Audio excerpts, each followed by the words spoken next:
Et puis notez que le Mali a décidé de rompre ses relations diplomatiques avec l'Ukraine. Une annonce faite ce dimanche. Bonsoir Ousmane Diaye. Vous êtes le rédacteur en chef Africa de TV5 Monde. C'est une décision qui a été prise après la diffusion d'une vidéo. Alors, cette vidéo, c'est une vidéo du porte-parole du renseignement militaire ukrainien, vidéo diffusée à la télévision ukrainienne la semaine dernière. Le porte-parole du renseignement, Andrei Youssov, y affirme que l'Ukraine a directement aidé par du renseignement, de l'information, les rebelles Touaregs qui sont dans le nord du Mali, qui combattent l'État central malien, et cette attaque, donc dans le nord du Mali, dans une localité qui s'appelle Tinzaouaten.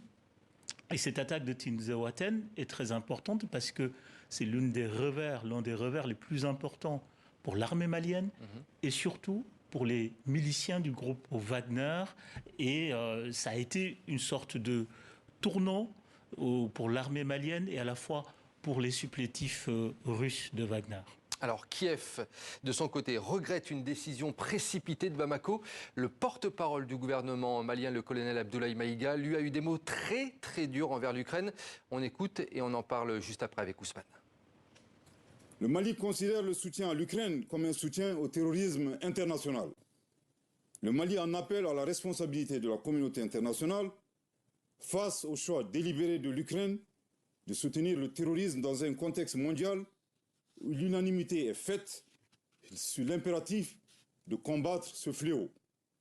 Le Mali interpelle en particulier les États et les peuples africains épris de paix à dénoncer ces actions subversives qui menacent la stabilité du continent africain.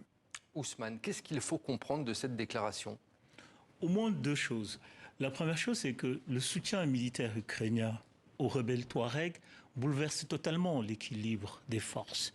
Il faut savoir que jusqu'ici, le régime putschiste malien bénéficiait d'une sorte de supplément de protection avec la présence des miliciens de Wagner, qui était une sorte de garde prétorienne pour le régime putschiste.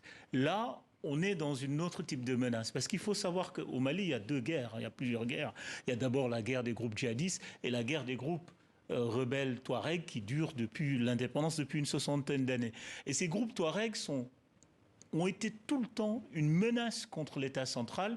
Il faut se dire qu'il y a 10 ans, ils étaient aux portes, ils avaient conquis des villes importantes comme Tombouctou, Gao, etc. Donc c'est une menace pour la survie même du régime putschiste. Ensuite, et ça c'est une conséquence importante, l'Ukraine et la Russie ouvrent un front sur le territoire africain.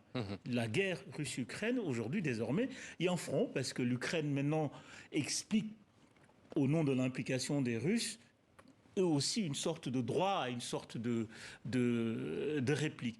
Deuxième chose aussi qui est très importante, il faut noter que le ministre des Affaires étrangères ukrainien est actuellement en tournée en Afrique. Jusqu'ici, l'Ukraine avait une stratégie diplomatique de soft power, une guerre d'influence. Là, on passe de la guerre d'influence, de la guerre diplomatique à la guerre ouverte avec une implication militaire directe. Les précisions d'Ousmane Diaye. Merci beaucoup, Merci. Ousmane.